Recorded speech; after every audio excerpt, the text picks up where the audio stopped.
Good morning, and welcome to today's topic, which is services marketing. The first thing to realize about services is that they differ greatly from products in four key manners. The very first way they differ is in terms of tangibility. If you take a look at a product like an iPhone, it's very tangible. We can see it, we can touch it, we can feel it, we can hear it. If we want, we can taste it by licking it. Why you'd want to do that, I have no idea with an iPhone, but to each their own. Okay. Unfortunately, services like the system you're using to actually make calls, whether you're using AT&T, Verizon, Sprint, or whomever, that's an intangible because we can't see it. What we do depend on is that our call is going to go through, our data is going to go through. They're not going to throttle back our data if we're on an unlimited plan. We're depending upon that. So intangibility is a huge issue. Now, what they can do as a service provider, like AT&T, let's just use AT&T for this example, is they can put in something that gives it a search quality so that we make it a bit more tangible. So if you go into an AT&T store, one of the first things you'll notice is they always have a big map that shows the United States, and it shows you the areas covered by AT&T's cellular service. That meets the search quality. That gives you a tangible piece. You can go, okay, hey, I can go anywhere in the US, make a call, pardon me. I can go anywhere in the United States, make a call, and it's likely to go through. Or I can get my data anywhere in the US. Fantastic, okay? So that's a search quality. They also give you some sort of experience quality that goes along with that, okay? Now the experience quality, you can only access that after you use it. So that's about things like the clarity of the line, how fast it took to load. Did you actually, or were you actually able to access the cell service or the data everywhere you went? All of those are part of the search quality. And companies that are in the service business, like AT&T, try and make sure that you always get fast service, reliable service, because that aids in your experience quality. The last one is called the credence quality. And the credence quality is really tough to assess because even after you experience it, most consumers don't have the knowledge or the experience to know if they've gotten a good service. If you stick with cell phones for a minute, one of the things that's now being run by Sprint is a comparison to Verizon. And they've got the old Verizon, can you hear me now guy doing these. And he's really playing on the credence quality side of things. What he's saying is, look, the network's 1% less for Sprint than it is for Verizon. Is anybody able to measure that? And the answer for the most part is no. Your average consumer would not notice a 1% difference. So his comment is, then why are you spending 50% more? That's playing on a credence quality. Tough for us to understand, but if you phrase it in that way, it's only 1% on average less, then we can begin to understand it. So we assess a credence, in that case, to Sprint. Okay, so intangibility is one thing. The second thing is inseparability. A service we can't separate from the provider and the people around us. Okay? So services are delivered in real time. It's not like we can, like iPhones, we can stock up on iPhones in a store and put them on a shelf. We can't do that with services. Once the time is gone, it's gone. So there's an inseparability of the delivery of the service and timing, okay? And we're going to see that again in perishability in a minute as well. All right, so because it's inseparable, the service is delivered at the same time we're consuming it. So we get the service, we don't store it up, we get it just as we need it. It's really tough for us to judge the quality of a service. So now we've got intangibility and inseparability. The third way they differ, heterogeneity. It's the variable quality of a service.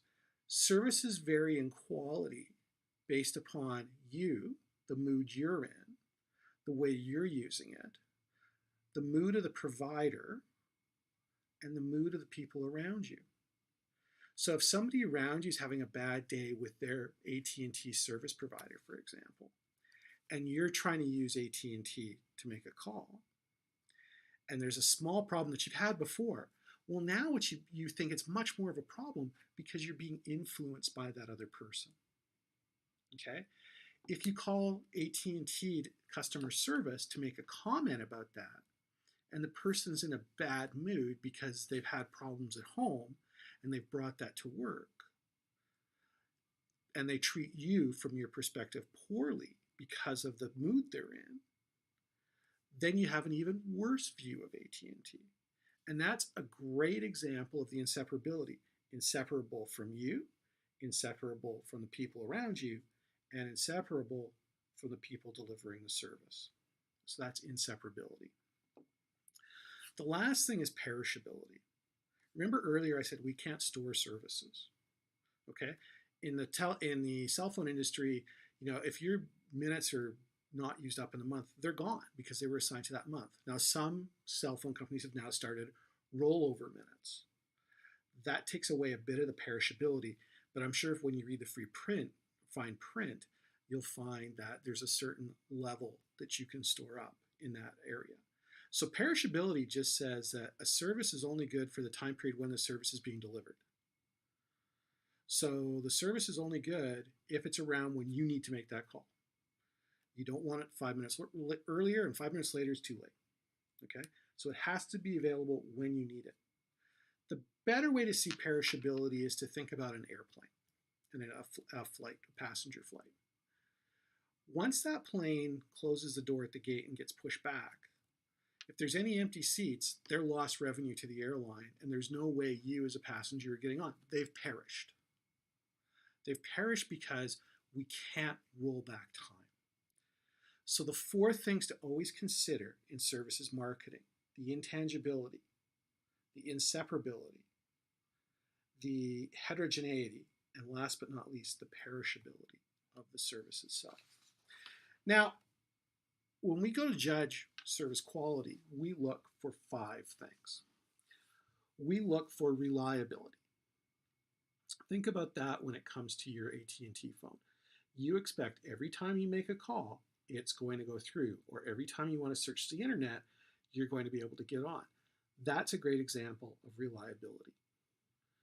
You want responsiveness. When you have a problem, you expect somebody to address that problem as fast as possible. That's why they allow you to come in by phone, by chat. You can go into stores.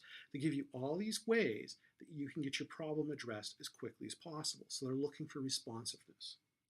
They're looking for assurance. They're looking for assurance that you know what you're doing. That they know what they're doing. You're looking for assurance that they know what they're doing. So you look for certifications on the wall. You look for testimonials from other customers. Anything that you can find that says these guys know how to deliver this service is assurance.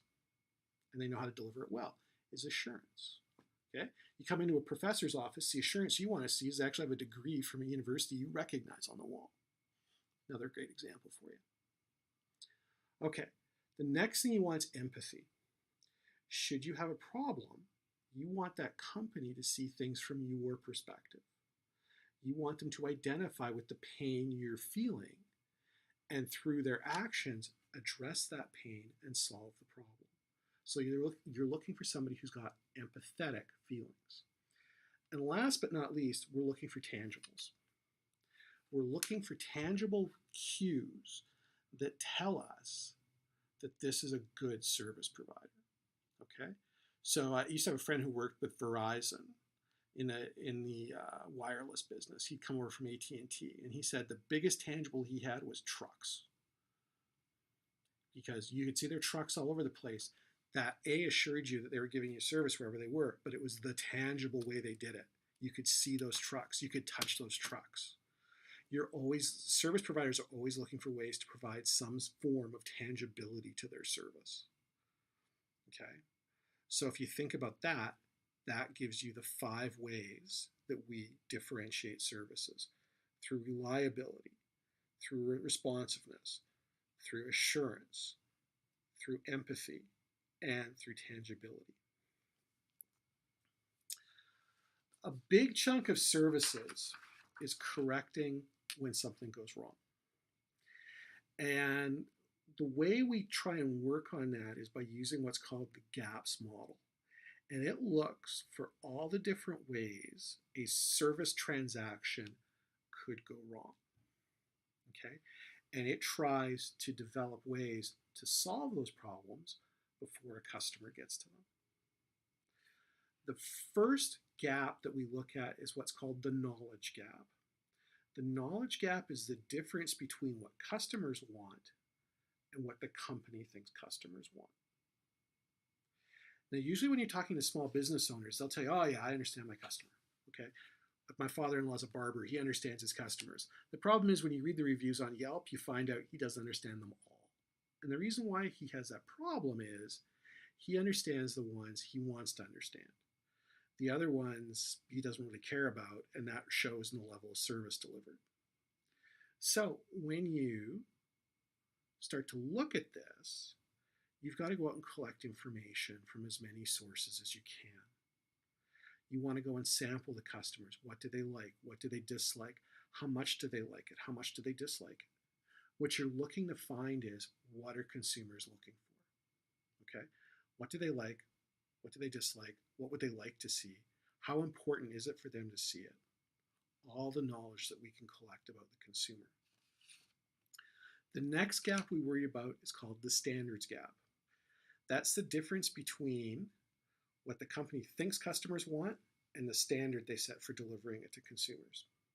For whatever reason, most companies always set their standard below what they think customers want. Well, what that does is it usually results in a poor service review because the standard isn't even close to what the consumers actually want, and their expectations are not being met. And because their expectations are not being met, they rate the service poorly. So that's the standards gap. That's the difference between what the company thinks the customer wants and the standard they set for delivery. The third area is the performance gap. That's the difference between what the standard is and what employees actually do. Now, employees aren't stupid.